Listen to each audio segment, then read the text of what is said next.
Praise lord అందరికీ. నేను ముందటి వీడియోలో మాట్లాడుతూ ఎబ్బేజు ప్రార్థన గురించి చూసాం. ఎలా అయితే తన బౌండరీస్ని విస్తరించుటకు ఆశీర్వాదం కొరకు ఎలా అయితే ప్రార్థిస్తున్నానని. కానీ ఈరోజు ప్రశ్న ఏంటంటే, నువ్వు దేవుడు నీ గురించి సిద్ధపడి ఉన్నాడు ఆశీర్వదించడానికి అన్న ప్రశ్న కాకుండా, ఆ ఆశీర్వాదం పొందడానికి నువ్వు సిద్ధపడి ఉన్నావా లేదా అని. ఎందుకంటే మనం చాలాసార్లు మన అవిశ్వాసాన్ని బట్టి మనమే దేవుని టైం లైన్ని జరుపుతూ ఉంటాం. ఎలా అంటే 10 సంవత్సరాల్లో చేయొచ్చు, 5 సంవత్సరాల్లో చేయొచ్చు, లేదా దేవుని టైం ఇది అయ్యుండదు అని నీ అవిశ్వాసాన్ని బట్టి దేవుడి టైం లైన్ని జరుపుతూ ఉంటాం. మనము ఆ ఆశీర్వాదాన్ని పొందుకోవాలి అంటే మనము ఆశీర్వాదం పొందుకునే పరిస్థితిలో ఆ పర్సన్గా మనం మారామా లేదా అనేది ప్రశ్నించుకోవాలి. ఎందుకంటే దేవుని రాజ్యంలో ఎటువంటి ఆశీర్వాదం జరగాలన్నా, ఎటువంటి కార్యం మన జీవితంలో జరగాలన్నా సరే, అది it does not move at the speed of time.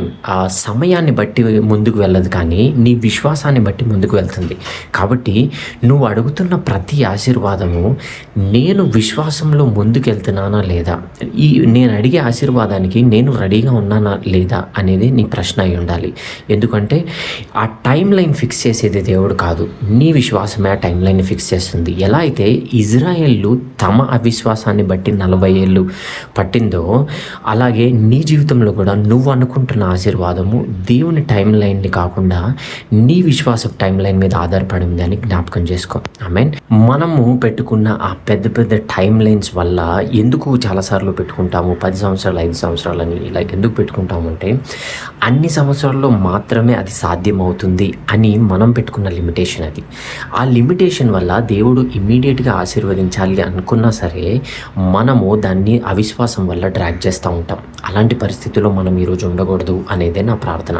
కాబట్టి మీ విశ్వాసం కరెక్ట్గా ఉందా లేదా, ఏదైతే ఆశీర్వాదం మనం ప్రార్థిస్తున్నామో ఆ ఆశీర్వాదం పొందుకునే పరిస్థితిలో ఆ ప్రిపరేషన్లో నేను రెడీగా ఉన్నానా లేదా అనేది నీ ప్రశ్న అయి ఉండాలి. ఆమేన్. ఈ మాటలను ధ్యానించండి. పరిశుద్ధాత్మ దేవుడు మీతో మాట్లాడగా